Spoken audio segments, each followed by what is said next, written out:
चाकदा से एक सनसनीखेज खबर सामने आई है। शुक्रवार सुबह चाकदा बाजार में एक लॉटरी दुकानदार पर 5 बदमाशों ने धारदार हथियारों से हमला कर दिया। करीब 40 साल के शंकर रॉय, जो कि छुआडांगा बाजार में लॉटरी की दुकान चलाते हैं, रोज की तरह काम पर गए थे। तभी अचानक 5 हमलावर दुकान पर पहुंचे और ताबड़तोड़ हमला कर दिया। शंकर को बचाने के लिए उनका छोटा भाई शिबू रॉय भी मौके पर पहुंचा, लेकिन बदमाशों ने उसे भी घायल कर दिया।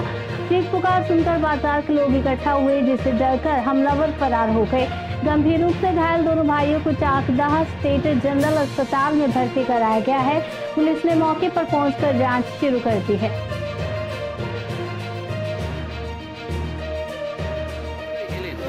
কি শুনলেন, বিষয়টা কি হয়েছে? আমি শুনলাম চুয়াডাঙ্গা বাজারে একটা গন্ডগোল হয়েছে, তাতে পড়ারির শঙ্কর বলে কেউ একজন ইনজুরি হয়েছে। আমি সেই খবরটা শুনেই এসেছি। ওনার দিদি টিঙ্কুর সঙ্গে আমার ভালো পরিচিত। এবার টিঙ্কু দিয়ে আমাকে ফোন করেছিলেন, ওই ফোনটা পেয়েই আমার আসা। আমিও শারীরিকভাবে ভীষণ অসুস্থ। আমি এসে দেখলাম ওনার ইনজুর অবস্থায় ওনাকে চিকিৎসা করছেন।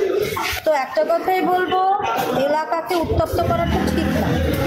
এলাকায় অশান্তি বিশৃঙ্খলা সৃষ্টি করাটা এতে সাধারণ মানুষ ভয় পেয়ে যায়। কেন মেরেছে, কি ঘটনা ঘটছে, কিছুই আমি জানি না। আমার কাছে পুরোটাই অজানা। আমি এলাকার প্রধান হিসাবে আমার ওই ভাইকে দেখতে এসেছি। ওনার দিদি আমার পূর্ব পরিচিত। তো সেক্ষেত্রে আমি একটা কথাই বলবো, আইন এখানে সঠিক তদন্ত করুক, তদন্ত করে আইন কঠিন ব্যবস্থা নিক, যাতে করে এলাকার শান্তি শৃঙ্খলা বজায় থাকে, পরবর্তীতে আর কোনো উশৃঙ্খল পরিবেশ তৈরি না হয়, উত্তপ্ত না হয়। বিষয়টি পুলিশকে বলবেন? পুলিশ জিজ্ঞাসা করলে অবশ্যই বলবো, কিন্তু যেহেতু আমি ব্যাপারটা কিছুই জানি না, আমি অন দ্য স্পট এই হসপিটালে এসে আমি জানতে পারলাম যে এরকম মারামারিটা হয়েছে। তার আগে আমি শুনেছি যে একজন ইনজুর হয়েছে। কেন, কি বৃত্তান্ত কিছু জানি না। আপনার নাম পরিচয়? অন্নপূর্ণা বিশ্বাস, দুবলা গ্রাম পঞ্চায়েত। এটা বলুন তো। আমি ছিলাম বাড়িতে, আমি বাজারে ছিলাম না। বাড়িতে ফোন এসে বলে আমার স্বামীকে কে ধরে মারছে। এবার সেইখানে আমি দৌড়ে এসে দেখি ও রক্তাক্ত অবস্থায় পড়ে রয়েছে। হাতে পায়ে দা পুরো ওদের কাছে যা ছিল তাইতে মেরেছে, মাথায় রড দিয়ে আঘাত করেছে। খুবই বিকট অবস্থায় পড়েছিল। ওখানে কেউ ছিল না ধরার। তার মধ্যে বাপ্পা দাসের বাবা নীলচাঁদ দাস, সুবীর দাস, তারপর আরো অনেকে ছিল। সবার নামও এখন আমি বলতে পারছি না। ওরা যেভাবে মেরেছে, ওরা মানুষ না, ওরা মানুষের উপর আক্রোশ। কোনো পশু এইভাবে কোনো মানুষকে মারতে পারে না। এটা পশু ছিল, পশু দেখে এইভাবে মেরেছে। এর বিচার তো অবশ্যই চাইবে। আর ওরা যেভাবে মেরেছে, এর বিচার শুধু শাস্তি না, শুধু যাবজ্জীবন জেল হওয়া দরকার। ওদের জেল কি, ওরা যেভাবে মেরেছে এইভাবে কি করে পারে একটা মানুষকে মারতে?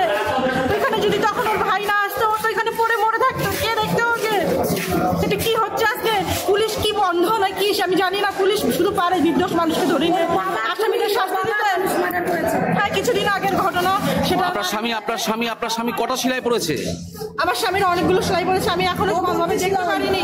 হাতে সেলাই, পায়ে সেলাই, মাথায় সেলাই, মাথায় রডের আঘাত, কুড়োলের কোপ, হাতে পায়ে দেয়, কোনো অংশর বাকি নেই। তার মধ্যে হাত ভেঙে গেছে। হাতের যন্ত্রণায় থাকতে পারছে না। রড দিয়ে পিটিয়েছে। ছোট ভাই তাকেও ঠেকাতে গেছে, তাকেও পিটিয়েছে রড দিয়ে। ওরা কেন এইভাবে মারবে? ও তো বাজারে বসে দোকানদারি করছিল। ও তো কিছুই করেনি। ও তো টিকিট বিক্রি করে আমাদের সংসার চলে। একটা সাধারণ মানুষ করে এইভাবে মারবে আর পুলিশ কি বসে বসে দেখবে? এর কি কোনো বিচার নেই নাকি? আমরা নিরীহ মানুষ বলে আমরা কোনো বিচার পাবো না? আমাদের জন্য কোনো ন্যায় নেই? এর বিচার চাই আমরা। আচ্ছা, আপনার স্বামীর নাম কি? আপনার স্বামীর নাম? হ্যাঁ।